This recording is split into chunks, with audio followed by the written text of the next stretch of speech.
السلام عليكم ورحمة الله وبركاته. الحمد لله رب العالمين، الصلاة والسلام على رسول الأمين وعلى آله وصحبه أجمعين. إن أريد إلا الإصلاح ما استطعت وما توفيقي إلا بالله عليه توكلت وإليه أنيب. رب اشرح لي صدري ويسر لي أمري واحلل عقدة من لساني يفقهوا قولي. أعوذ بالله من الشيطان الرجيم. يا أيها الذين آمنوا لا تتخذوا بطانة من دونكم لا يلونكم خبالا ودوا ما عنتم قد بدت البغضاء من أفواههم ولا تخفي صدورهم أكبر قد بينا لكم الآيات إن كنتم تعقلون.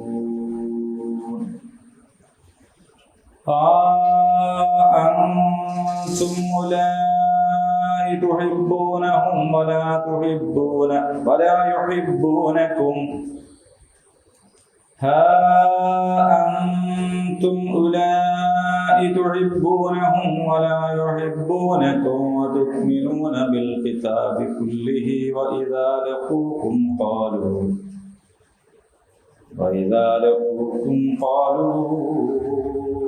آمنا وإذا خلوا عضوا عليكم الأنامل من الغيظ قل موتوا بغيظكم إن الله عليم بذات الصدور. إن تمسسكم حسنة تسؤهم وإن تصبكم سيئة يفرحوا بها وإن تصبروا وتتقوا لا يضركم كيدهم شيئا إن الله بما يعملون محيط.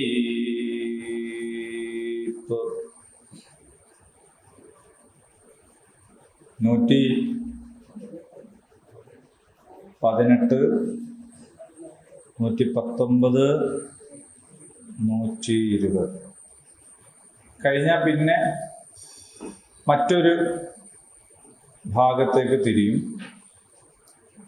ഈ ആയത്തുകൾ ഒരു ചെറിയൊരു എൻഡാണ് കേട്ടോ. പറഞ്ഞോളി, നിങ്ങൾ പഠിച്ചു വരാമെന്ന് പറഞ്ഞാൽ പഠിച്ചു വരാം. വാക്കർത്ഥം നമുക്ക് പറയാം, വലിയൊരു പ്രയാസമില്ലാത്ത ഒരു കാര്യമാണ്. യാ അയ്യുഹല്ലദീന ആമനൂ, അല്ലയോ വിശ്വസിച്ചവരെ, ലാ തത്തഖിദൂ, നിങ്ങൾ സ്വീകരിക്കരുത്, ബിത്വാനത്തൻ, ഉള്ളുകള്ളികൾ അറിയുന്നവരായി, രഹസ്യം അറിയുന്നവർ. ആ പദം എന്താന്ന് വെച്ചാല്, നമ്മുടെ കട്ടിയുള്ള കുപ്പായത്തിന്റെ അടിയിൽ ഒരു നേരിയതുണ്ട്. വല്ലാണ്ട് നേരിയന്റെ അടിയിൽ ലൈനിങ് വെക്കലുണ്ട്. ഇതല്ല. പിന്നെ ഈ കമ്പിളി പൊതുപ്പുമാതിരിയൊക്കെ കോട്ടുമാതിരിയൊക്കെ ഉള്ളതിന്റെ ഉള്ളിലുണ്ടാവില്ല ഒരു ലെയർ. കാരണം ആ പരുക്കൻ നമ്മുടെ ശരീരത്തിൽ തട്ടി പ്രയാസമില്ലാതിരിക്കാൻ വേണ്ടി ഒരു നേർന്നൊരു സാധനമുണ്ട്. അതാണ് എന്ന് പറഞ്ഞാൽ അതും നമ്മളും അതിനിടയിൽ വേറൊന്നുമില്ല. അതാണ് ഉള്ളുകള്ളി എന്ന് പറയുന്നത്. പുറംകള്ളി അല്ല, ഉള്ളുകള്ളി. പുറമുള്ള ആർക്കും കാണാം. ഇതിന്റെ ഉള്ളിലുണ്ട് ഇട്ടോന്ന് അങ്ങനെ കാണിച്ചു കൊടുക്കൂലല്ലോ. ഉള്ളുകള്ളി എന്ന് പറയുന്ന ഒരു സംഗതിയാണ് ബിത്വാന. യാ അയ്യുഹല്ലദീന ആമനൂ ലാ തത്തഖിദൂ ബിതാനതൻ മിൻ ദൂനികും. നിങ്ങളിൽ പെട്ടവരല്ലാത്ത അവർക്ക് നിങ്ങളുടെ ഉള്ളുകള്ളികൾ അറിയിക്കരുത്. ഏതാ എന്ത്?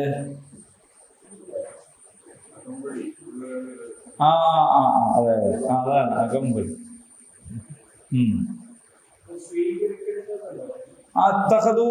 നിങ്ങൾ സ്വീകരിക്കരുത്. എന്താക്കിയിട്ട്? വിത്താനത്തായിട്ട് സ്വീകരിക്കരുത് എന്ന് പറഞ്ഞാൽ രഹസ്യങ്ങൾ അറിയുന്നവരായി നിങ്ങൾ സ്വീകരിക്കരുത്. മിൻദൂനിക്കും, നിങ്ങളിൽപ്പെട്ടവരല്ലാത്തവരെ എന്ന് പറഞ്ഞാൽ അതിന്റെ അർത്ഥം നിങ്ങളിൽപ്പെട്ടവരല്ലാത്തവരെ നിങ്ങൾ അറിയിക്കരുത്. എല്ലാം അറിയുന്നവരായി നിങ്ങൾ പുറത്തുള്ളവരെ സ്വീകരിക്കരുത് എന്ന് പറഞ്ഞാൽ അതിന്റെ അർത്ഥം രണ്ടും തന്നെ.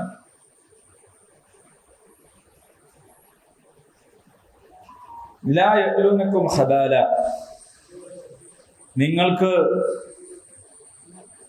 എന്താണ് വീഴ്ച വരുത്തുന്നതിൽ അവരൊരു വീഴ്ചയും വരുത്തുകയില്ല. നിങ്ങൾക്ക് വിപത്ത് വരുത്തുന്നതിൽ അവരൊരു വീഴ്ചയും വരുത്തുകയില്ല. വദ്ദൂ, അവർ ഇഷ്ടപ്പെട്ടു, മാ അനിത്തും, നിങ്ങൾ പ്രയാസപ്പെടുന്നു. ഖദ് ബദത്, വെളിവായിരിക്കുന്നു, അൽ ബഗ്ദാ, കോപം, മിൻ അഫ്വാഹിഹിം, അവരുടെ വായകളിൽ നിന്ന്. ഒളിച്ചു വെക്കുന്നത് സുദൂറുഹും, അവരുടെ നെഞ്ചുകളിൽ, ഹൃദയങ്ങളിൽ, അക്ബർ, കൂടുതൽ ഭീകരമാണ്. നിങ്ങളോടുള്ള ദേഷ്യം അവരുടെ വായ കൊണ്ട് തന്നെ വെളിച്ചത്തായിട്ടുണ്ട്. പക്ഷെ വെളിച്ചത്താവാത്തത് അതിനേക്കാളും കൂടുതലാണ്. അത് ബയ്യന്ന, നാം വിവരിച്ചു തന്നിരിക്കുന്നു, ലക്കും, നിങ്ങൾക്ക്, അൽ ആയാത്ത്, തെളിവുകൾ, ഇൻ കുൻതും തഅഖിലൂൻ, നിങ്ങൾ ആലോചിച്ചറിയുന്നവരാണെങ്കിൽ, ചിന്തിക്കുന്നവരാണെങ്കിൽ. എന്താണ് എന്റെ വാക്കർത്ഥം? 119 ഹാ അൻതും. ഹാ എന്ന് പറഞ്ഞാൽ ശ്രദ്ധ ക്ഷണിക്കലാണ്. അൻതും, നിങ്ങൾ, നോക്കൂ, നിങ്ങൾ. ഉലാഇ തുഹിബ്ബൂനഹും, നിങ്ങൾ അവരെ സ്നേഹിക്കുന്നു. വലാ യുഹിബ്ബൂനകും, എന്നാൽ അവർ നിങ്ങളെ സ്നേഹിക്കുന്നില്ല. വതുക്മിനൂന, നിങ്ങൾ വിശ്വസിക്കുന്നു, ബിൽ കിതാബി കുല്ലി, എല്ലാ വേദങ്ങളിലും നിങ്ങൾ വിശ്വസിക്കുന്നു. വഇദാ ലഖൂകും, അവർ നിങ്ങളെ കണ്ടുമുട്ടിയാൽ, ഖാലൂ, അവർ പറയും, ആമന്ന, ഞങ്ങൾ വിശ്വസിച്ചിരിക്കുന്നു.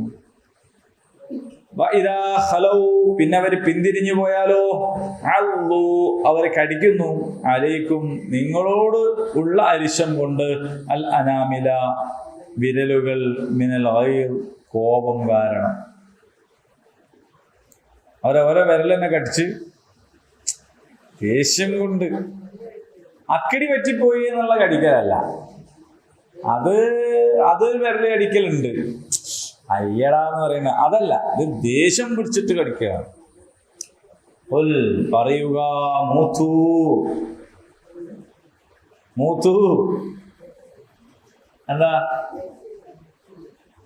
മൂത്തു?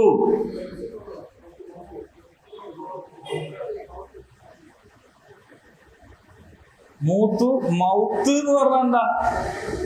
മരണം. മൂത്തു എന്ന് പറയുമ്പോ താങ്കളുടെ പിതാവിന്റെ ശിരസ് എന്ന് പറഞ്ഞാല് അതിനൊരു ഊക്ക് കിട്ടൂല.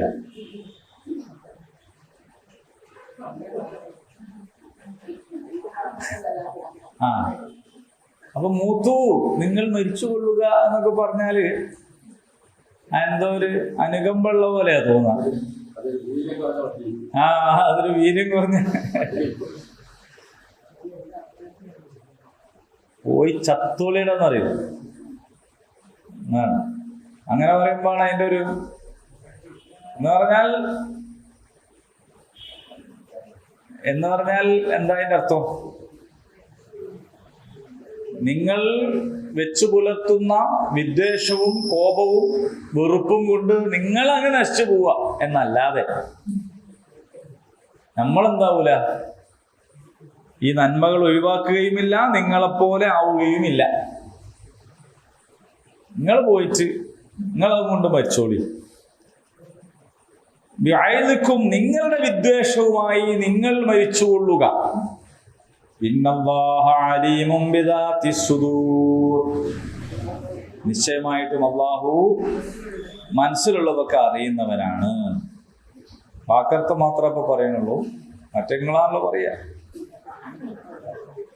ഇൻ തംസസ്കും, നിങ്ങളെ സ്പർശിച്ചാൽ, ഹസനത്തുൻ, എന്തെങ്കിലും നന്മ നിങ്ങളെ സ്പർശിച്ചാൽ എന്ന് പറഞ്ഞാൽ നിങ്ങൾക്ക് എന്തെങ്കിലും ഒരു നന്മ ഉണ്ടായാൽ, തുസ്ഉഹും, അതവർക്ക് മനപ്രയാസം ഉണ്ടാക്കും. വഇൻ തുസിബുക്കും, ഇനി നിങ്ങളെ ബാധിക്കുകയാണെങ്കിൽ സയ്യ, വല്ല തിന്മയും നിങ്ങൾക്കുണ്ടായാൽ, ദോഷമുണ്ടായാൽ, യഫ്റഹൂ, അവർക്ക് ഭയങ്കര സന്തോഷം ഉണ്ടാവും. ബിഹാ, അതിൽ. വഇൻ തസ്ബിറൂ, നിങ്ങൾ ക്ഷമിക്കുകയാണെങ്കിൽ, വതത്തഖൂ, നിങ്ങൾ സൂക്ഷ്മത കാണിക്കുകയാണെങ്കിൽ, ലാ യദുറുക്കും, നിങ്ങൾക്ക് ദ്രോഹം വരുത്തുകയില്ല, കൈദുഹും, അവരുടെ കുതന്ത്രം, ഷൈഅൻ, ഒട്ടും. ഇന്നല്ലാഹ ബിമാ യഅമലൂന മുഹീത്ത്, നിശ്ചയമായിട്ടും അല്ലാഹു നിങ്ങൾ പ്രവർത്തിക്കുന്നതൊക്കെ സൂക്ഷ്മമായി അറിയുന്നവനാകുന്നു. ഇതാണ് 118, 119, 120.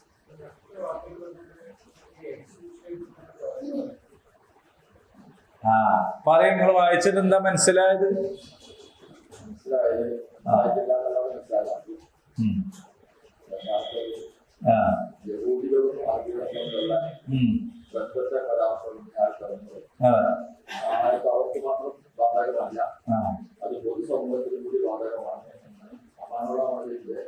അമാനി മൗലവി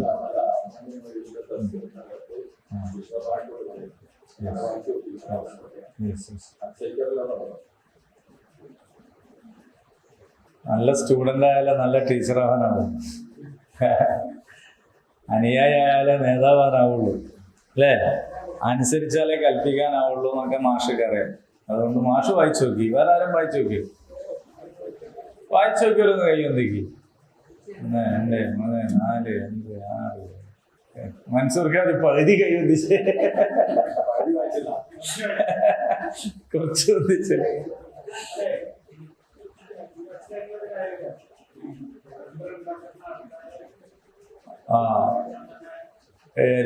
അപ്പോ ഒന്നുകൂടി മെച്ചപ്പെടാനുണ്ട് കേട്ടോ, ഇൻഷാ അല്ലാഹ്. വായിക്കാത്തവരെ പറ്റിയാ പറയുന്നത്, വായിച്ച ആൾക്കാരെ പറ്റില്ല. വായിക്കാത്തവര് വായിക്കണം.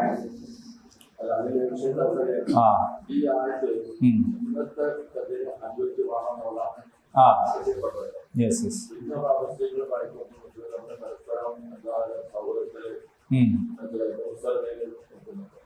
അത് നമുക്ക് പറയാം.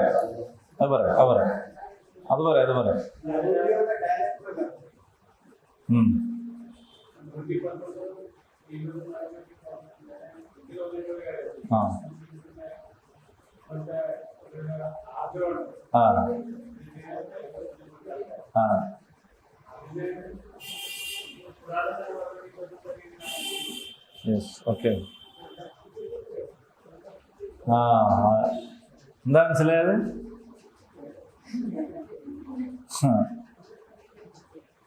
അപ്പൊ എല്ലാരും വായിക്കണം കേട്ടോ. വായിച്ചാലും വളരും, വായിച്ചില്ലേലും വളരും. വായിച്ചു വളർന്നാൽ വിളയും, വായിക്കാതെ വളർന്നാൽ വളയും. വളഞ്ഞു പോകരുത്. ഓക്കെ. വായന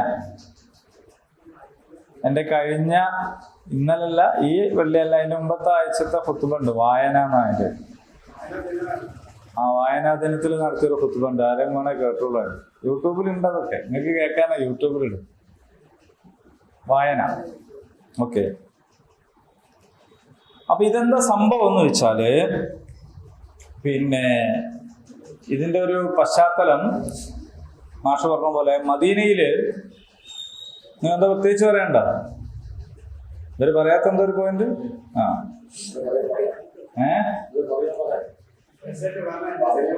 അല്ല, സെക്രട്ടറിക്ക് എന്താ പറയണ്ട?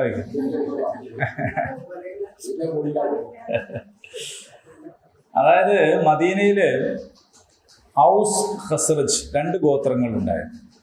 പ്രധാനപ്പെട്ടത് വേറെ ഉണ്ട്, ഏറ്റവും പ്രധാനപ്പെട്ട ഇവർ തമ്മിലാണ് അടി, പ്രബല വിഭാഗമാണ്. പിന്നുണ്ടായിരുന്നത് മദീനയിലേക്ക് പുറത്തുനിന്ന് വന്ന യഹൂദികളാണ്. അവർ മദീനക്കാരല്ല, ശരിക്കും വേറെ നാട്ടിൽ നിന്ന് വന്നതാണ്. അങ്ങനെ വന്നതിനെ കുഴപ്പമുണ്ടായിട്ടല്ല, അവർ അറബികളല്ല എന്നർത്ഥം. അവർ രണ്ടായിട്ട് മനസ്സിലാക്കാൻ വേണ്ടിയാണ്. അപ്പൊ ഈ ഔസ് ഖസ്റജ് ഗോത്രങ്ങളുമായിട്ട് പലപ്പോഴായിട്ട് ഈ യഹൂദി വിഭാഗക്കാര് പലതരത്തിലുള്ള സന്ധിയിലും ഏർപ്പെടും. അതെന്തിനാന്ന് വെച്ചാൽ അവരുടേതായ സംഗതികൾക്ക് വേണ്ടിയിട്ടാണ് അങ്ങനെ സന്ധിയിൽ ഏർപ്പെടുന്നത്.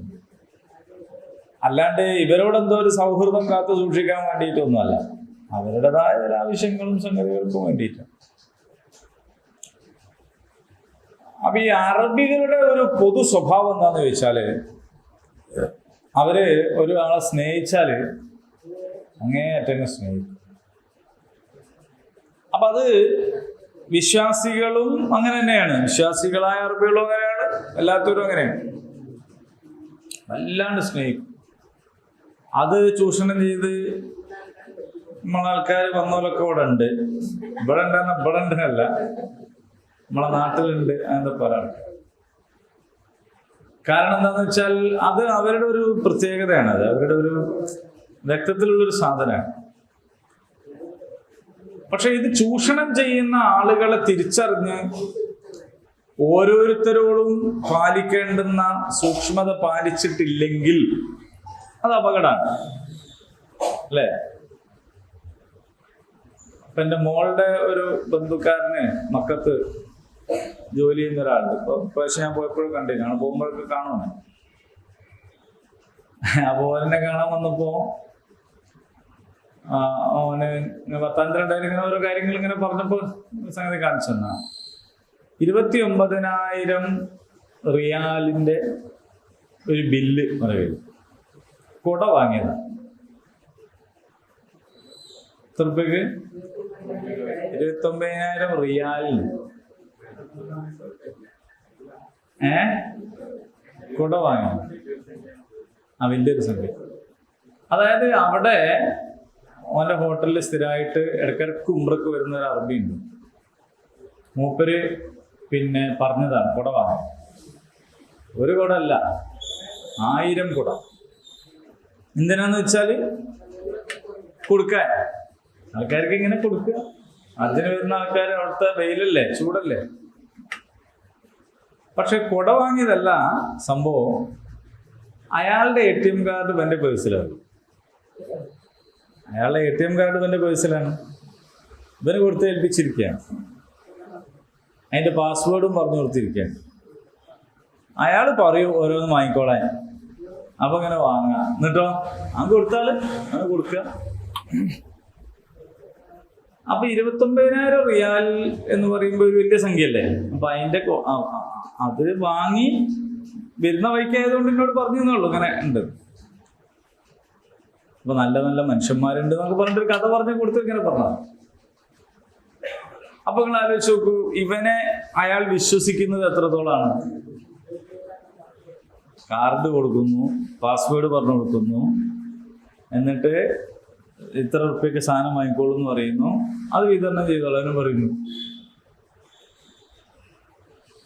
അങ്ങനെയാണ് അവർ ചെയ്യുക. ഒരു അങ്ങ് വിശ്വസിച്ച്. ഇനി അവർക്ക് തിരിച്ചു തോന്നിയെന്ന് വിചാരിക്കുക, എന്നെയാൾ പറ്റിച്ചു എന്ന് തോന്നി വിചാരിച്ചു. ഇത് നേരെ തിരിച്ച് ഗൾഫിൽ പോയാൽക്കൊക്കെ അറിയാം. ആദ്യം ഒരു തലയിലെ വട്ടൂരി തല്ലും, പിന്നെ എന്തൊക്കെ ചെയ്യാൻ പറ്റുമോ ചോദിച്ചു. അത് അവരുടെ ഒരു പ്രകൃത. അപ്പൊ ഈ ആടിയൊക്കെ അവയകള് അപ്പൊ ഈ ഒരു കാലത്ത് പോലും അങ്ങനെയാണെന്ന് ഞാൻ പറഞ്ഞ അതിന്റെ അർത്ഥം. അപ്പൊ ആ കാലത്ത് ഇതിന്റെ ഒക്കെ ഒരു കുറച്ചും കൂടി ആയിരിക്കുമല്ലോ. അപ്പൊ ഈ ഔസ് ഖസ്റജ് ഗോത്രക്കാരായ അറബികൾ ജൂതന്മാരുമായിട്ട് സന്ധിയിൽ ഏർപ്പെടുമ്പോ അറബികൾ അവരെ ഒരു സ്വന്തം കുടുംബമായിട്ടാണ് കാണുന്നത്. നമ്മൾ തമ്മിൽ പിന്നെ സന്ധിയിലാണല്ലോ ഉള്ളത്. അപ്പൊ നമ്മൾ തമ്മിൽ വല്ലാത്ത ഒരു കുടുംബ ബന്ധം പോലെ ഒരു ഭയങ്കര സംഗതി. അതാണ് നേരത്തെ പറഞ്ഞ വിദ്വാന. അതായത് അതിൻ്റെയും നമ്മുടെയും ഇടയിൽ മറ്റൊന്നില്ലാത്ത വിധം അത്രയും അടുത്ത് നമ്മളെ ഇന്നർവെയർ എത്രത്തോളം നമ്മളെ കൂടെ അടുത്തൊട്ടി നിൽക്കുന്നോ അതുപോലെ ആണ് അവർ കാണുക. എന്നാൽ മറ്റൊരു കാണുന്നത് എങ്ങനെയാണ്? അവരുടെ ആവശ്യങ്ങൾക്ക് വേണ്ടിയിട്ടാണ്. അപ്പൊ അവരിങ്ങോട്ട് ആ ഒരു സ്നേഹമല്ല പ്രകടിപ്പിക്കുന്നത്. അവരിതിനെ എങ്ങനെ ഇതിനെ ഉപയോഗപ്പെടുത്താം എന്നാണ്. കാരണം അവരുടെ ഒരു സ്റ്റൈൽ വേറെയാണ്. അപ്പൊ ഈ ഔസ് ഖസ്റജ് ഗോത്രങ്ങളിലായിരിക്കെ ജൂതന്മാരുമായിട്ട് സന്ധിയിൽ ഏർപ്പെട്ടതിനാൽ ഇവര് ഇസ്ലാമിലേക്ക് വന്നതിന് ശേഷവും അവരാ പഴയ ബന്ധം പലരും തുടർന്നു. ഏത് ബന്ധം? പഴയ ബന്ധം എന്ന് പറഞ്ഞാൽ അത്രയും ക്ലോസ് ആയിട്ടുള്ള ഒരു ബന്ധം തുടർന്ന് ആൾക്ക് പറയുന്ന അങ്ങോട്ടും ഇങ്ങോട്ടും എല്ലാം പറയുന്ന രീതി. ഈ അങ്ങോട്ടും ഇങ്ങോട്ടും എന്ന് പറഞ്ഞാല് ഇവരുടെ മനസ്സിലാണ് അങ്ങോട്ടും ഇങ്ങോട്ടും ഉള്ളൂ. അവരുടെ മനസ്സിൽ എന്തില്ല, അങ്ങോട്ടൊന്നും വിട്ടു കൊടുക്കൊന്നുമില്ല, ഇങ്ങോട്ടല്ല. അതിനെയാണ് അള്ളാഹ് പറയുന്നത്, നിങ്ങൾ എന്ത് ചെയ്യാൻ പാടില്ല, നിങ്ങളിൽ പെട്ടവരെ അല്ലാതെ ഉള്ളുകള്ളികൾ അറിയുന്നവരാക്കരുത്. ഇതിന്റെ അർത്ഥം സൗഹൃദം പാടില്ല എന്നല്ല. സൗഹൃദത്തിന് ഇസ്ലാമിൽ ഒരൊറ്റ മാനദണ്ഡമുള്ളൂ. ജാതി, മതം, ഭാഷ, വേഷം ഇതൊന്നും സൗഹൃദത്തിന്റെ മാനദണ്ഡമല്ല. സൗഹൃദത്തിന്റെ മാനദണ്ഡം നന്മയുള്ള മനുഷ്യനാവുക. പൈശാചികതയുള്ള മനുഷ്യനോട് സൗഹൃദപ്പെടാൻ പറ്റൂല. നന്മയുള്ള മനുഷ്യൻ ആരായാലും എന്താണ്, അവനോട് ഫ്രണ്ട്ലിയാണ്, സൗഹൃദപ്പെടാൻ. ഇല്ല, കഴിയൂല. അത് നിങ്ങൾ വിചാരിച്ചതിന് അപ്പുറത്തുള്ള ചീത്തയെ കുറിച്ചാണ് ഞാൻ പറയുന്നത്. നിങ്ങൾ വിചാരിച്ചതിനൊന്നും നമ്മൾ ചീത്തയായിട്ട് കൂട്ടിയിട്ടില്ല. അതൊക്കെ നല്ല മനുഷ്യന്മാരാണ്. നമ്മൾ ഉദ്ദേശിക്കുന്ന നന്മ അയാളെത്തില്ലെങ്കിലും അയാൾ എന്തല്ല, ഇപ്പൊ പുതിയ ഭാഷ പറഞ്ഞ ഒരു ഫാസിസ്റ്റ് അല്ല. ഞാനല്ലാത്തതെല്ലാം തകർന്നു കാണണമെന്ന ഒരാളോട് നിങ്ങൾക്ക് സൗഹൃദപ്പെടാൻ കഴിയില്ല. അങ്ങനെ സൗഹൃദപ്പെട്ടാൽ പിന്നെ നിങ്ങളുടെ മാനവികതക്കും നിങ്ങളുടെ മൂല്യബോധത്തിനൊന്നും പിന്നെ വില ഉണ്ടാവും. അങ്ങനുണ്ട്. അദ്ദേഹം നല്ല മൂല്യമുള്ള മനുഷ്യനായിരുന്നു. അത് തമ്മിൽ ചെറിയ വ്യത്യാസം. അപ്പോ പിന്നെ സൗഹൃദം എന്ന് പറയുന്നത് ശരിക്ക് ഉമ്മ, ഉപ്പ, ഭാര്യ, മക്കള്, കുടുംബക്കാര് ഇവരോടൊക്കെയുള്ള ബന്ധമാണല്ലോ വലിയ ബന്ധം. പക്ഷെ അവരോടുള്ള ബന്ധം പോലും വലിയ ബന്ധമാകുന്നത് അവരോട് സൗഹൃദം ഉണ്ടാകുന്നത് കൊണ്ടാണ്. അതുകൊണ്ടാണ് നമ്മൾ പറയാ ഉപ്പ നല്ല ഫ്രണ്ട്ലിയാണ്. അപ്പോഴാണ് നല്ല ഉപ്പാണ്. ഉപ്പ ആയതുകൊണ്ടല്ല, ഉപ്പ ഫ്രണ്ട്ലിയാണ് അല്ലേ. നമ്മൾ പറയാറില്ലേ, സ്ത്രീ സൗഹൃദ ഇടങ്ങൾ ഉണ്ടാകണം. ബസ്സിൽ ഫ്രീ കൊടുത്താൽ മാത്രം പോരാ. നമ്മളെ സാമൂഹിക സാഹചര്യങ്ങൾ എന്തായിരിക്കണം? വുമൺസ് ഫ്രണ്ട്ലി ആവണം, ശിശു സൗഹൃദമാകണം, നമ്മളെ പള്ളികൾ ഭിന്നശേഷി സൗഹൃദമാകണം എന്നൊക്കെ പറയും. അപ്പൊ എന്താ അവിടെയൊക്കെ ഫ്രണ്ട്ലി എന്ന് പറയുന്നതും സൗഹൃദം എന്ന് പറയുന്നതും ഒക്കെ നമുക്ക് എന്താണ്, അതാണ് പ്രധാനം എന്ന് പറയുന്നത്. അപ്പൊ ഭാര്യ ഭർത്താവ് ഫ്രണ്ട്ലി അല്ല എന്ന് വിചാരിക്കുകയാണ്. ഭാര്യ ഭർത്താവായിട്ട് കാര്യമൊന്നുമില്ല. എന്ത് കാര്യം? ഇപ്പൊ ഫ്രണ്ട്ലി ആവുക എന്ന് പറയുന്നത് ഇതിനേക്കാളൊക്കെ മേലുള്ള ഒരു സാധനമാണ് സൗഹൃദം. അതിന് ഇസ്ലാമിൽ ജാതി, മതം, വർഗം, ഭാഷ, വേഷം, ദേശം ഇതൊന്നും തടസ്സമല്ല. ലിംഗവ്യത്യാസം പ്രശ്നമല്ല, സൗഹൃദപ്പെടാറ്. സ്ത്രീ പുരുഷ സൗഹൃദം ഇസ്ലാം വിലക്കിയിട്ടുള്ള കാര്യമല്ല. വൽമുഅ്മിനൂന വൽമുഅ്മിനാത്തി ബഅ്ദുഹും ഔലിയാഉ ബഅദ്. സത്യവിശ്വാസികളും സത്യവിശ്വാസിനികളും പരസ്പരം സഹായികളും ആത്മമിത്രങ്ങളുമാകുന്നു, വലിയുകളാകുന്നു എന്ന് ഖുർആൻ പറഞ്ഞതാണ്. അല്ലാതെ ഈ സൗഹൃദം എന്ന് പറഞ്ഞാൽ എന്താണെന്നുള്ളതെന്ന് ഓർത്താണ് ഈ അതിരിന്റെ പ്രശ്നം വരുന്നത്. സൗഹൃദം എന്ന് പറഞ്ഞാൽ അത് കെട്ടിപ്പിടിച്ചോടലാണോ ചുംബിക്കലാണോ? അപ്പോഴാണല്ലോ ഈ അതിരിന്റെ പ്രശ്നം വരുന്നത്. അല്ല, അങ്ങനെ വിചാരിക്കുന്നതുകൊണ്ടാണല്ലോ ചുംബന സമരം നടന്നത്. സൗഹൃദം എന്ന് പറഞ്ഞാൽ ചുംബിക്കലാണ് എന്ന് ഒരാൾ വിചാരിച്ചു കഴിഞ്ഞാൽ അതാണല്ലോ പ്രശ്നം. അപ്പോ ഹസ്തദാനം ചെയ്യേണ്ടവർ ആര്? അതിനൊരു നിയമം വേറുണ്ട്. ഹസ്തദാനം ചെയ്യേണ്ടവർ ആര്? അതിന് ഇപ്പൊ നബി സല്ലല്ലാഹു അലൈഹി വസല്ലം ബൈഅത്ത് വാങ്ങിയപ്പോൾ പുരുഷന്മാർക്കാണ് കൈ കൊടുത്തത്, സ്ത്രീകൾക്ക് കൈ കൊടുക്കാതെയാണ് ബൈഅത്ത് വാങ്ങിയത്. അപ്പൊ റസൂലുള്ളാഹിയായിട്ട് സ്വഹാബി വനിതകൾക്ക് നല്ല സൗഹൃദമായിരുന്നു എന്നത് ശരി. പക്ഷെ ആ സൗഹൃദം പ്രകടിപ്പിക്കേണ്ട രീതി പുരുഷന്മാരുടേതും സ്ത്രീകളുടേതും ഒരുപോലെയല്ല. ഇനി പുരുഷന്മാരും സ്ത്രീകളും തമ്മിലാവുമ്പോഴാണ് ആ പ്രശ്നം. സ്ത്രീകളും തമ്മിലാവുമ്പോ അത് വേറെ നിയമമാണ്, പുരുഷനും പുരുഷനാകുമ്പോൾ വേറെ നിയമമാണ്. അപ്പൊ സൗഹൃദം എന്നത് ഉണ്ടാവണം. അത് പ്രകടിപ്പിക്കേണ്ട രീതികൾ ആളുകൾക്കനുസരിച്ച് വ്യത്യാസപ്പെടും. അങ്ങനെയാണ് മനുഷ്യരിൽ ഏത് വിഭാഗക്കാരോടും സൗഹൃദമാകാം. സേവനമോ എന്തായാലും ആവാം. കാരണം മക്കയിൽ നിന്ന് നബി സല്ലല്ലാഹു അലൈഹി വസല്ലം ഹിജറ പോയി മദീനയിൽ എത്തിയതിന്റെ ശേഷമാണ് മക്കയിൽ ദാരിദ്ര്യം ഉണ്ടെന്ന് പറഞ്ഞപ്പോൾ ഇവിടുന്ന് അങ്ങോട്ട് സാധനം കൊടുത്തയച്ചേ. ആയിരിക്കും അവിടെ ഉള്ളവരാരായിരിക്കും? ബദറിൽ പിടിക്കപ്പെട്ട തടവുകാർ. ഓലൊരു വെറും ജാഹിലിയങ്ങൾ മാത്രമല്ല, ഓല് കൊല്ലാൻ വന്നോലാണ്. ബദറിൽ വന്നത് എന്തിനാ? കല്യാണത്തിനും ഒന്നല്ലല്ലോ. ഓല് കൊല്ലാൻ വന്നത് ആരെ? നബിയും സ്വഹാബത്തിനും കൊല്ലാൻ വന്ന കൂട്ടരാണ്. പക്ഷേ അവരിൽ നിന്നും തടവിലാക്കപ്പെട്ട ആളുകൾ പിന്നീട് പറയുന്നുണ്ട്, അള്ളാഹു മുസ്ലിങ്ങളെ അനുഗ്രഹിക്കട്ടെ, അവരുടെ ഭക്ഷണ കാര്യത്തിലും വിശ്രമ കാര്യത്തിലും ഉള്ളതിനേക്കാൾ പരിഗണന അവർ ഞങ്ങളെ ഭക്ഷണത്തിലും വിശ്രമത്തിലും തന്നു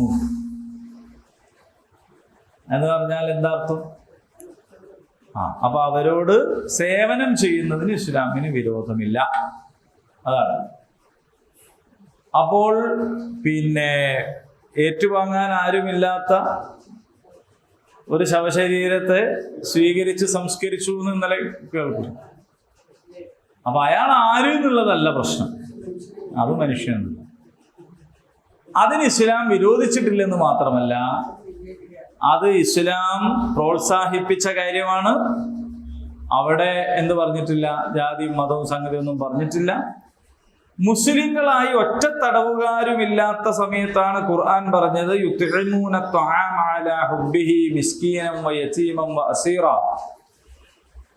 മിസ്കീന്മാർക്കും ഫക്കീറുമാർക്കും ബന്ധനസ്ഥർക്കും ഭക്ഷണം കൊടുക്കുന്നവരാണ് എന്ന് പറയുമ്പോൾ മുസ്ലിങ്ങൾ തടവുകാരായിട്ടില്ലാത്തപ്പോഴാണ്. അപ്പൊ തടവുകാരായിരിക്കും? നിങ്ങൾ നോക്കൂ, തടവുകാർ എന്ന് പറയുമ്പോൾ പൊതുവിൽ നമ്മളെ മനസ്സെന്താ? ജയിലിലുള്ളൊരുത്തിനെ പറ്റിയിട്ട് അല്ലേ? പക്ഷെ അവർക്കും എന്ത് ചെയ്യണം? നിങ്ങള് ഭക്ഷണം കൊടുക്കണം എന്നാണ്. അപ്പൊ അത് ഈ കാലത്തും എല്ലാ കാലത്തും പ്രസക്തമായ ഒരു സംഗതിയാണ്.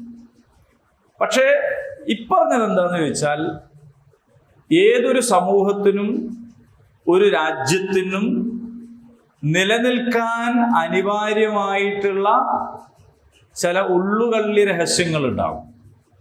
അതിപ്പോ നമ്മളെ വീട്ടിലും ഉണ്ടാവും. ഇല്ലെങ്കിൽ പിന്നെ രണ്ട് വാതിൽ പോരെ പേർക്ക്?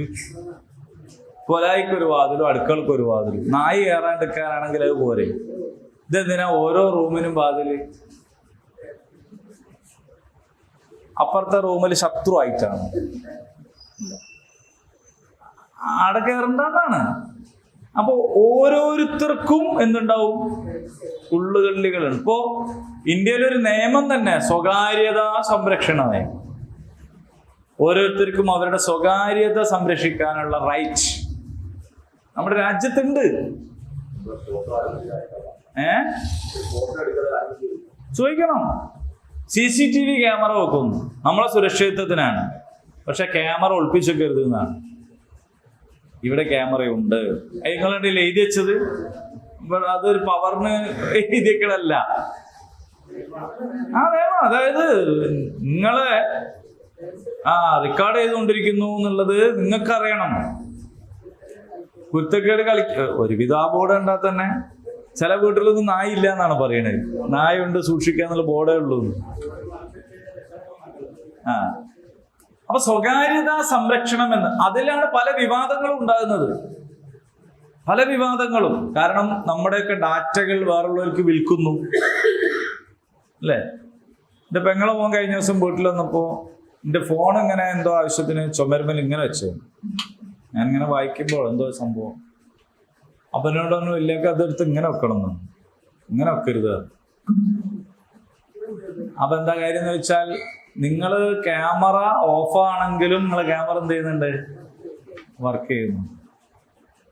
ഇപ്പൊ ഫ്രണ്ട് ക്യാമറ ബാക്ക് ക്യാമറ ഒക്കെ ഞാൻ ഒറ്റക്കല്ലേ മുറിയിലുള്ളൂ വിചാരിച്ചിട്ട് ഇതിങ്ങനെ കുത്തുന്നു വെച്ചാൽ ഞാൻ ഒറ്റക്കല്ല മുറിയിലുള്ളത്. ദുനിയാവിൽ ഒരുപാട് ആൾക്കാർ ഇതിൻ്റെ അകത്തൂടെ എന്നെ കാണുന്നുണ്ട്, കാണേണ്ടവർ കാണുന്നുണ്ട്, എല്ലാവരും അല്ലെങ്കിലും. കാരണം നമ്മളൊരു ആപ്ലിക്കേഷൻ, ഒരു ക്യാമറന്റെ ആപ്ലിക്കേഷൻ ഇതിൽ ഡൗൺലോഡ് ചെയ്യുമ്പോൾ നമ്മോട് പലതും ചോദിക്കുന്നുണ്ട്. നമ്മളൊരാൾ വായിച്ചു നോക്കില്ല, നമ്മളെന്ത് ചെയ്യല്, ഓക്കെ അല്ലേ? അതിന്റെ ടേംസ് ആൻഡ് കണ്ടീഷൻസ് ഓക്കെ എന്ന് പറഞ്ഞില്ലെങ്കിൽ എന്ത് ചെയ്യൂല, അത് ഡൗൺലോഡ് ആവൂല. അപ്പൊ നമുക്കത് വേണമെങ്കിൽ നമ്മൾ എന്ത് ചെയ്യും, ഇൻസ്റ്റാൾ ചെയ്യണമെങ്കിൽ നമ്മൾ ഓക്കെ. ഈ ഓക്കേന്റെ അകത്ത് പറയണ്ടോ, അല്ലെ നിങ്ങളെ ഫോട്ടോ നമ്മൾ എടുക്കൂട്ടോ, ഓക്കെ, നിങ്ങളെ വീഡിയോ നമ്മൾ എടുക്കൂട്ടോ, ഓക്കെ, മനസ്സിലായില്ലേ? പിന്നെ എന്തെല്ലാം ചോദിക്കുന്നത് നമുക്ക് അറിഞ്ഞൂടാ. നമ്മളെല്ലാത്തിനും ഓക്കെ. EMI ലോൺ എടുത്ത് സാധനം വാങ്ങാൻ പോയാൽ നമുക്കൊരു 16 പേജ് തരും. ഇവിടെ പെട്ടോളി, അടപ്പെട്ടോളി. ഈ ഒപ്പിന്റെ ഒക്കെ മുകളിൽ എന്താ എഴുതിയെന്ന് നമ്മളാരും വായിച്ചു നോക്കല്ല. നമ്മളെങ്ങനെ പോയാലും കുടുങ്ങാൻ ആവശ്യമുള്ളതൊക്കെ പോലെ ആദ്യം തന്നെ എഴുതി വെച്ചു. അപ്പൊ ഇത് സ്വകാര്യതയുടെ മേലുള്ള കടന്നുകയറ്റമാണ്. അപ്പൊ നമ്മളിപ്പോ ഒരു കാര്യം പറഞ്ഞുകൊണ്ടിരിക്കുമ്പോൾ, ഇപ്പൊ ഞാനൊരു ക്യാമറയെ കുറിച്ച് സംസാരിച്ചു കൊണ്ടിരുന്നതിന് ശേഷം ഫേസ്ബുക്ക് തുറന്നാൽ ക്യാമറയുടെ പരസ്യങ്ങൾ വരുന്നു. അപ്പൊ അത് ഓണല്ലെങ്കിലും എന്തൊക്കെ നടക്കുന്നുണ്ട്. ഇപ്പൊ സ്വകാര്യത വ്യക്തിക്കുണ്ട്, കുടുംബത്തിനുണ്ട്, സമൂഹത്തിനുണ്ട്, രാഷ്ട്രത്തിനുണ്ട്. സ്വകാര്യത ഉണ്ട്. നമുക്ക് ആഭ്യന്തര വകുപ്പില്ലേ? ഇതിന് ആഭ്യന്തര വകുപ്പ് എന്ന് പറയാൻ പറ്റൂലല്ലോ. എല്ലാം തുറന്നു പറയും. ഇപ്പൊ ഓപ്പറേഷൻ തൂഫാൻ ചെന്നിത്തല കഴിഞ്ഞ ദിവസം പറഞ്ഞു, പോയി കണ്ട ചില സംഗതികൾ എനിക്ക് നിങ്ങളോട് പറഞ്ഞുകൂടാത്തതുകൊണ്ടാണ് എന്ന് പറഞ്ഞാൽ, അപ്പൊ നമ്മക്ക് അറിഞ്ഞുകൂടാത്ത എന്തെല്ലോ മുമ്പ് കണ്ടുപിടിച്ചിരുന്നു എന്ന് പറഞ്ഞാൽ ഉദ്യോഗസ്ഥന്മാർ വിവരം കൊടുത്തിട്ടുണ്ടാവും. നമ്മളെ അതേപോലെ നമ്മളുടെ പ്രതിരോധ വകുപ്പിലെ പ്രതിരോധ വകുപ്പിന്റെ അടുത്ത് പല ജാതി രഹസ്യങ്ങളും ഉണ്ടാവും. അങ്ങനെ പല സംഗതികളും ഉണ്ട്. നമ്മളെ രാഷ്ട്രപതി ആയി കഴിഞ്ഞാൽ പിന്നെ അയാൾ മരിക്കണവരെ അയാൾ ചെയ്യാൻ പാടില്ലാത്ത, ഏറ്റെടുക്കാൻ പാടില്ലാത്ത പല ഉത്തരവാദിത്വങ്ങളും ഉണ്ട്. വെളിപ്പെടുത്തുന്നതല്ല. അപ്പൊ വെളിപ്പെടുത്തണം എന്ന് പറയാൻ പാടില്ല. ഇത് ജനാധിപത്യല്ലേ, വെളിപ്പെടുത്തണ്ടെന്ന് ചോദിക്കാൻ പറ്റൂ. ഇനി പോട്ടെ, റൈറ്റ് ഇൻഫർമേഷൻ ആക്ട്, വിവരാവകാശ നിയമത്തിൽ പെടാത്ത ചില സാധനം ഉണ്ട്. ആ സംഗതികൾ പിന്നെ അപേക്ഷ കിട്ടൂല. ഈ സാധനം നിങ്ങൾ അവർക്ക് കൊടുക്കരുത് എന്നാണ് ഈ പറഞ്ഞത്. മദീനയിൽ ഇസ്ലാമിക രാഷ്ട്രത്തോട് അള്ളാഹു പറയാണ്, നിങ്ങളും അവരും തമ്മിലുള്ള വ്യക്തിബന്ധം വെച്ചുകൊണ്ടോ, പണ്ട് പുരാതന കാലം മുതലേ നിങ്ങൾ അവരോട് ഉള്ള സൗഹൃദം വെച്ചുകൊണ്ടോ നിങ്ങൾ നിങ്ങളുടെ ഉള്ളുകള്ളികൾ അറിയുന്നവരായി അവരെ സ്വീകരിക്കരുത്. നിങ്ങൾ അവരെ എന്ത് ചെയ്യണം? ഒരു നിർത്തേണ്ട അടുത്ത് നിർത്തണം. അപ്പൊ ഈ ആയത്തിനെ കുറിച്ച് കണ്ടോ, മുസ്ലിങ്ങൾക്ക് ആരോടും സൗഹൃദം പാടില്ല എന്ന് പറഞ്ഞു. അങ്ങനെയല്ല പറഞ്ഞത്. ബന്ധം ഉണ്ടാവാൻ പാടില്ല എന്നല്ല പറഞ്ഞത്. ഒരു സൊസൈറ്റി എന്നുള്ള നിലയിലും ഒരു രാഷ്ട്രം എന്നുള്ള നിലയിലും നിങ്ങളുടെ ആഭ്യന്തര കാര്യങ്ങൾ നിങ്ങൾ അവരുടെ മുമ്പാകെ എന്ത് ചെയ്യാൻ പാടില്ല, തുറന്നു കൊടുക്കാൻ പാടില്ല. അപ്പൊ പല സംഗതികളും ഉണ്ടാവും, സൈനിക നീക്കങ്ങൾ ഉണ്ടാകും, പലതരം കാര്യങ്ങളുണ്ടാവും. ആ കാര്യങ്ങൾ വെളിച്ചത്താകുന്നതോടുകൂടി പിന്നെ അതെന്ത് ചെയ്യാൻ പറ്റൂല, നടപ്പിലാക്കാൻ പറ്റൂല. അപ്പൊ അത് നിങ്ങൾ നിങ്ങളുടേതായി സൂക്ഷിക്കണം. നിങ്ങൾ അങ്ങനെ ചെയ്തു കഴിഞ്ഞില്ലെങ്കിൽ, നിങ്ങൾ അത് ശ്രദ്ധിച്ചിട്ടില്ലെങ്കിൽ എന്താ സംഭവിക്കാന്ന് വെച്ചാല് വലിയൊരു അബദ്ധം സംഭവിക്കും. എന്നിട്ട് അള്ളാഹു പറയാണ്, നിങ്ങൾക്ക് വിപത്ത് വരുത്തുന്നതിൽ അവരൊരു വീഴ്ചയും വരുത്തൂല. നിങ്ങൾക്ക് എന്തെങ്കിലും ഒരു ഇടങ്ങേറുണ്ടാക്കാൻ കിട്ടുന്ന ഒരു ചാൻസ് അവർ കളയൂലട്ടോ. അതുകൊണ്ട് നിങ്ങൾ അവരെ ശ്രദ്ധിക്കണം. അവരിഷ്ടപ്പെടുന്നത് നിങ്ങൾ പ്രയാസപ്പെടുന്നതാണ്. നിങ്ങൾ പ്രയാസപ്പെടുന്നതാണ് അവർക്ക് ഇഷ്ടം. അത് അവരുടെ നാവ് കൊണ്ട്, വായ കൊണ്ട് തന്നെ വെളിവായി കഴിഞ്ഞിട്ടുണ്ട് ഇപ്പൊ തന്നെ. എന്തല്ല പറയണവര്, എന്നാൽ ആ പറയുന്നതിനേക്കാൾ വലുതാണ് അവരുള്ളിൽ ഒളിച്ചു വെക്കുന്നത് നിങ്ങൾ മനസ്സിലാക്കണം. ഇതൊക്കെ ഇത്രത്തോളം എന്താന്ന് നമുക്ക് അധികം മനസ്സിലായില്ലേനു ആദ്യമൊക്കെ. ഇപ്പൊ ശരിക്കും മനസ്സിലാകുന്നുണ്ട്. കാരണം ഒരാള് അപകടത്തിൽ മരിച്ചാൽ പോലും അതിൻ്റെ ഇടയിൽ വരുന്ന കമന്റുകൾ നിങ്ങൾ ആലോചിച്ച് നോക്കും അല്ലേ? ഇപ്പൊ അടുത്ത ഏതൊരു കുട്ടി മരിച്ചപ്പോ, എന്തിനാ മരിച്ച കുട്ടി? ഒരു കുട്ടി മരിച്ചപ്പോ അടിയില്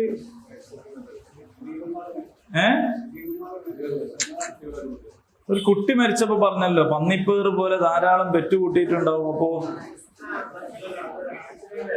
അതന്നെ എല്ലാറ്റിനെയും നോക്കാൻ കഴിഞ്ഞിട്ടുണ്ടാവില്ല. നിങ്ങൾ ആലോചിച്ച് നോക്ക്, ഒരാൾക്ക് അങ്ങനെ പറയാൻ കഴിയണമെങ്കിൽ. അപ്പോ അള്ളാഹു പറയാണ്, പറഞ്ഞതന്നെ ഭീകരാണ്, എന്നാ അവരുടെ വായ കൊണ്ട് തന്നെ വെളിവാക്കപ്പെട്ടതിനേക്കാൾ അക്ബറാണ് ഉള്ളിലുള്ളത്.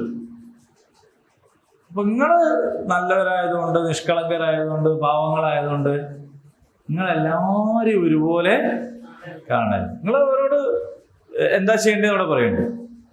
ഹാ അൻതും, അല്ലയോ കൂട്ടരെ, ഉലായി തുഹിബ്ബൂനഹും, നിങ്ങൾ അവരെ സ്നേഹിക്കുന്നു.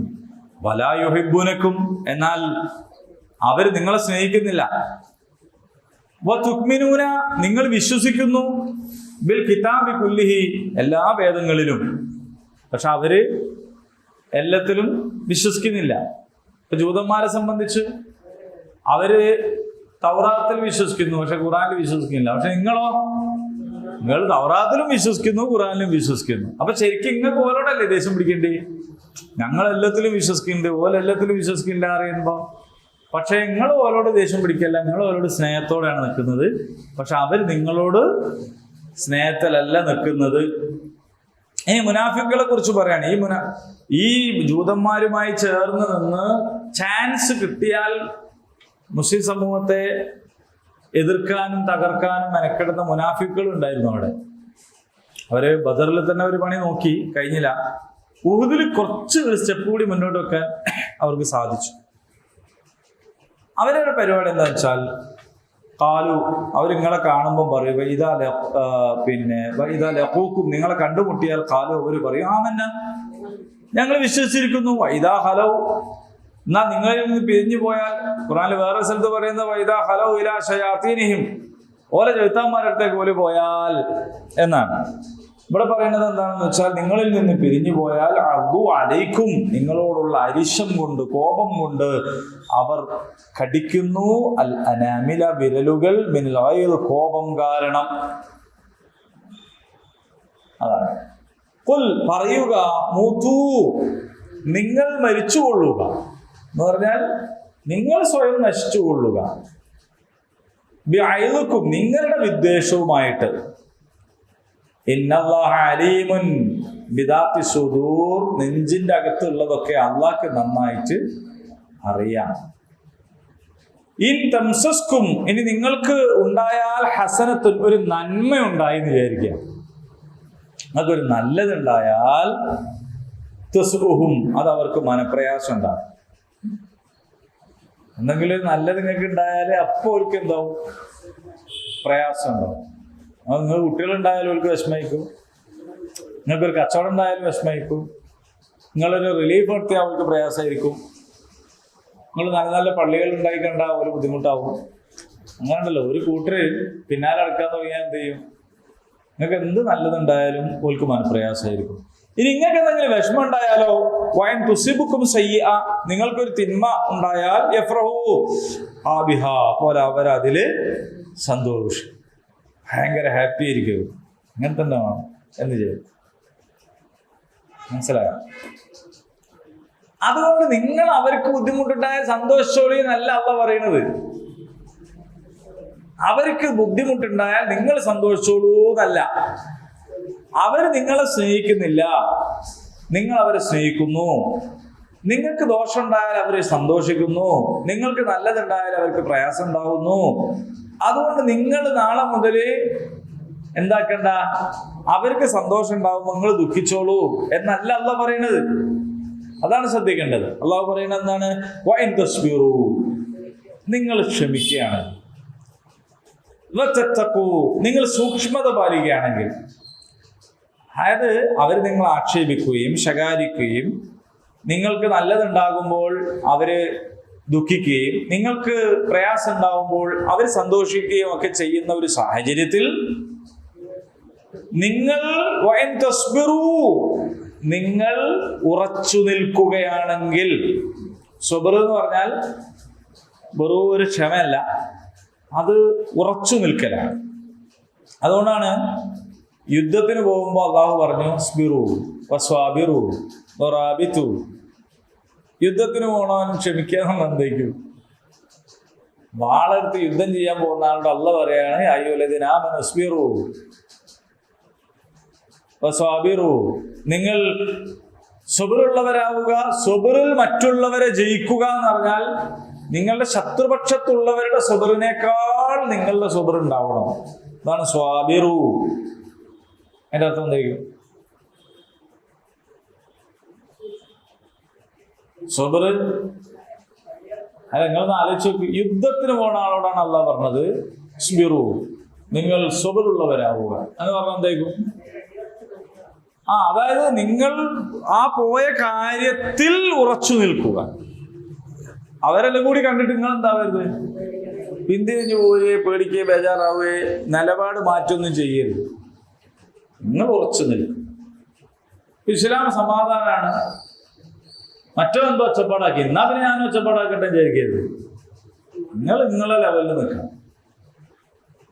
അപ്പോ വളരെ കൃത്യമായിട്ട് നമ്മുടെ നിലപാട് പറഞ്ഞുതരാണ്. സ്ബിറു വൈൻ തസ്ബിറു, നിങ്ങൾ ഉറച്ചു നിൽക്കുകയാണെങ്കിൽ, വതത്തഖൂ, നിങ്ങൾ തഖ്വ കാണിക്കുകയാണെങ്കിൽ, ലാ യദുറുക്കും കൈദുഹും, അവരുടെ കുതന്ത്രം കൊണ്ട് നിങ്ങളെ ദ്രോഹിക്കാൻ കഴിയില്ല.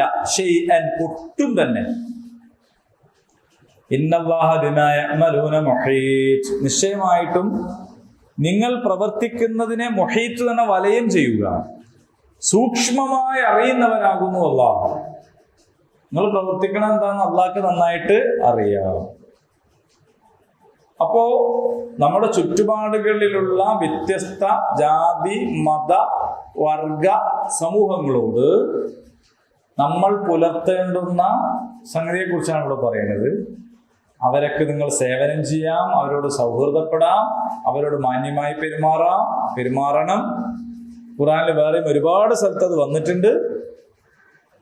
എന്നാൽ നിങ്ങൾ നിങ്ങളുടേതായി സൂക്ഷിക്കുന്ന ആഭ്യന്തര കാര്യങ്ങൾ എന്ത് ചെയ്യരുത്? അവരുമായിട്ട് പങ്കുവെക്കരുത്. അതെന്ത് സംഭവിക്കുന്നു വെച്ചാൽ നിങ്ങളെ ദോഷമായി ബാധിക്കും. കാരണം നിങ്ങൾ അവരെ സ്നേഹിക്കുന്നുണ്ട്, അത് നിങ്ങൾ തുടരണം. പക്ഷെ അവർ നിങ്ങളെ സ്നേഹിക്കുന്നില്ല എന്ന് നിങ്ങൾ അറിയണം. രണ്ട് സംഗതിയാണ്. നിങ്ങൾ ഓരോ സ്നേഹിക്കേണ്ടത് ഓരോ ഇങ്ങോട്ട് സ്നേഹിക്കേണ്ടത് വിചാരിച്ചിട്ടൊന്നല്ല. സ്നേഹിക്കുന്നില്ല എന്നൊക്കെ നമുക്കറിയാം. എന്നാലും ഇത് ഹിന്ദുക്കളോട് പെരുമാറിന്റെ വർത്താനല്ല കേട്ടോ ഈ പറയുന്നത്. ക്രിസ്ത്യാനികളോടോ ജൂതന്മാരോടോ ഒന്നും ഓല് നിങ്ങളെ സ്നേഹിക്കില്ല എന്നൊന്നല്ലേ അള്ളാഹ് പറയണത്. അള്ളാഹ് പറയുന്നത് ശത്രുക്കളെ കുറിച്ചാണ്. ഹിന്ദുക്കളിലുള്ള ശത്രുക്കൾ, ക്രിസ്ത്യാനികളിലുള്ള ശത്രുക്കൾ, മുസ്ലിങ്ങളിലുള്ള ശത്രുക്കൾ, ജൂതന്മാരിൽ മുസ്ലിങ്ങളുടെ ശത്രുക്കളെ കുറിച്ച് രണ്ടാമത്തെ ആയത്ത് തന്നെ ഞങ്ങൾ വിശ്വസിച്ചു എന്ന് അവർ പറയും എന്ന് പറയുമ്പോൾ അവര് വേറെ മതത്തിലുള്ളവരല്ല. ഞങ്ങൾ മുനാഫിക്കുകൾ എന്ന് പറയുമ്പോൾ ആരാണ്? സമുദായത്തിനകത്തുള്ളവരാണ്. ഈ ജാതി മത സമുദായ രീതിയിൽ ഖുർആൻ ഒരു കാര്യം കൈകാര്യം ചെയ്യുന്നില്ല. ആശയം ആദർശം എന്ന നിലയിലേ കൈകാര്യം ചെയ്യുന്നുള്ളൂ. ഇത് തമ്മിൽ നമുക്ക് തിരിച്ചറിഞ്ഞില്ലെങ്കിൽ നമ്മളും അബദ്ധത്തിൽ പെടും, നമ്മളിൽ നിന്ന് ഖുർആൻ കേൾക്കുന്നവരും അബദ്ധത്തിൽ പെടും. അപ്പോ സമുദായം എന്ന നിലക്കല്ല, നിങ്ങളുടെ ശത്രുപക്ഷത്ത് നിൽക്കുന്ന ആളുകൾ എന്ന നിലക്ക് നിങ്ങൾ അവരെ ആത്മമിത്രങ്ങളായി സ്വീകരിക്കരുത്. ചില ആൾക്കാരുണ്ട്, ഞാൻ വളരെ ലിബറലാണ് എന്നും പറഞ്ഞിട്ട് ആളും തരമൊന്നും നോക്കാതെ അങ്ങനെ ആവരുത് എന്നാണല്ലോ പറയുന്നത്. ആളെയും തരമൊക്കെ നോക്കിയിട്ടാണ്. അപ്പോൾ സേവനം ചെയ്യാം, സ്നേഹിക്കാം, ഭക്ഷണം കൊടുക്കാം, സൽക്കാരം സ്വീകരിക്കാം, ഇങ്ങോട്ട് സലാം പറഞ്ഞാൽ സലാം അടക്കാം, എല്ലാം ചെയ്യാം. പക്ഷേ ആളറിയണം ആരാണ്, എന്താണ് മനസ്സിലായി. എന്നിട്ട് നിങ്ങൾ മാറിപ്പോകാൻ പാടില്ല. നിങ്ങൾ സത്യത്തിൽ തന്നെ ഉറച്ചു നിൽക്കണം. അങ്ങനെ ഉറച്ചു നിൽക്കുമ്പോൾ ചിലപ്പോൾ മാറും. അങ്ങനെ മാറാൻ തന്നെയാണ് വേണ്ടത്. മാറാൻ വേണ്ടി നമ്മൾ പ്രാർത്ഥിക്കുന്നത്. പക്ഷെ മാറുന്നതിന് മുന്നേ എന്ത് ചെയ്യാൻ പാടില്ല?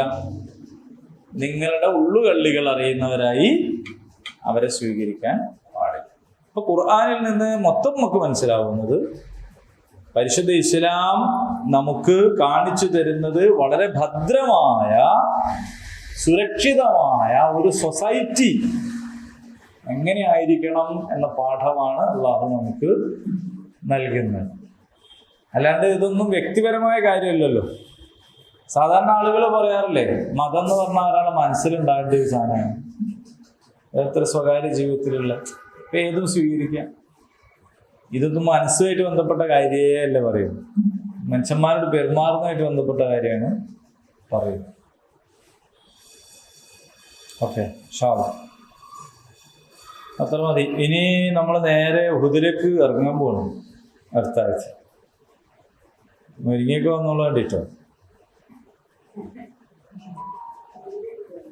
അടുത്ത ആഴ്ച ഉഹുദാണ്. എന്തെങ്കിലും ഉണ്ടോ?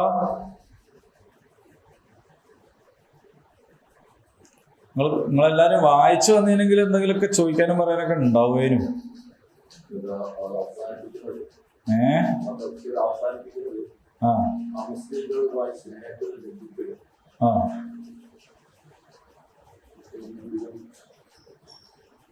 മറ്റുള്ള രീതിയിൽ നദിയും പാലിക്കണമെന്നൊക്കെയാണ്. ഈ നിരോധനം തമ്മിൽ യാതൊരു വിരോധിക്കുന്നില്ലെന്ന്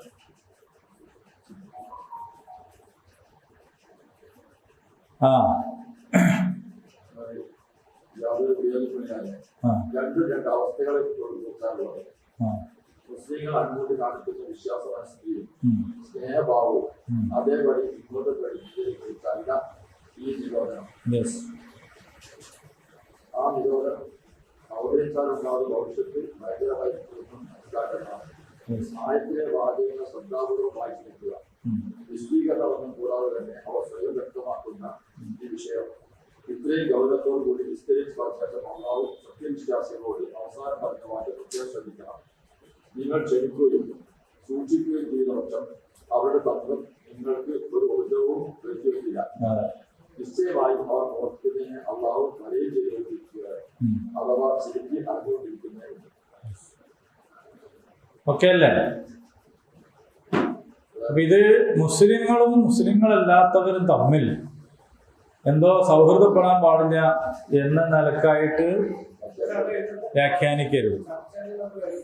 ചർച്ചയില് വരുന്നുണ്ടെന്ന് പറഞ്ഞാൽ ഇതിന്റെ നിജസ്ഥിതി നമ്മക്കറിയാഞ്ഞാല് അവര് തെറ്റിദ്ധരിപ്പിക്കും. അതാണ് സംഭവം.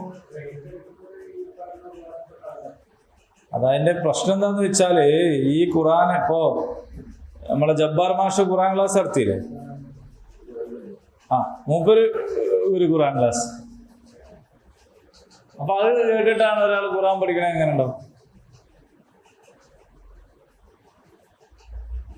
കഴിഞ്ഞ ദിവസം നമ്മളൊരു ഗൃഹസന്ദർശന പരിപാടിയിൽ സ്ത്രീകൾ പോയപ്പോ ഞങ്ങള് പ്രസംഗമൊക്കെ കേൾക്കലുണ്ട്. കാരണം ആരിത് നോക്കുമ്പോ ആരിഫുണ്ട്. ഇസ്ലാമിനെ പറ്റി ഞങ്ങൾക്ക് ഏകദേശം മനസ്സിലായി. എന്തൊക്കെ അവസ്ഥ?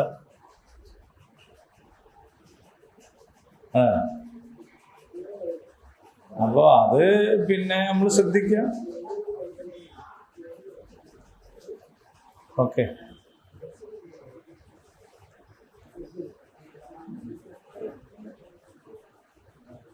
ഒന്നുമില്ലല്ലോ അല്ലേ? ബിഫോർ ടൈമാണ്. അല്ലല്ല, തുടങ്ങിയൊക്കെ സമയത്ത് തന്നെ.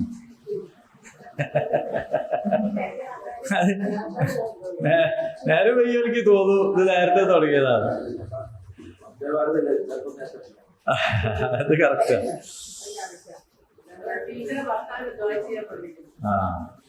അള്ളാഹു ശിഫ നൽകുമാറാകട്ടെ, ആഫിയത്തുള്ള ദീർഘായുസ്സ് നൽകുമാറാകട്ടെ.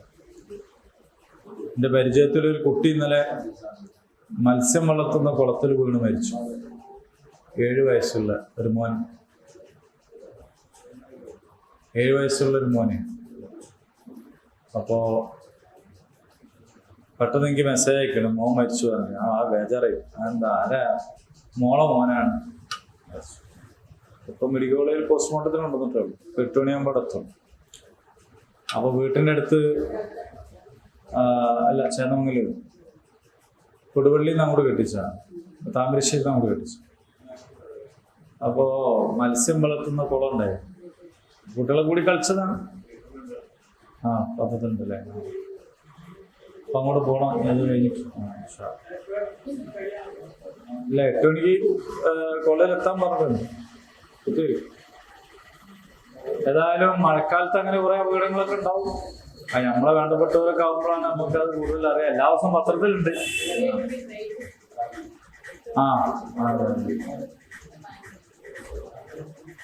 അള്ളാഹു അത്തരം അപകടങ്ങളിൽ നിന്നും ദുരന്തങ്ങളിൽ നിന്നൊക്കെ നമ്മളെല്ലാവരും കാത്തു രക്ഷിക്കുമാറാണ്. നമ്മുടെ കുടുംബത്തെ രക്ഷിക്കുമാറാണ്. നമ്മുടെ ഇടയിൽ രോഗികൾക്ക് അള്ളാഹു ശിഫ നൽകുമാറാകും. അള്ളാഹു ഉപകാരപ്രദമായ വിജ്ഞാനം നമുക്ക് എല്ലാവർക്കും വർദ്ധിപ്പിച്ചു തരുമാറാകും. اللهم ربنا آتنا في الدنيا حسنة وفي الآخرة حسنة وقنا عذاب النار. آمين. الحمد لله.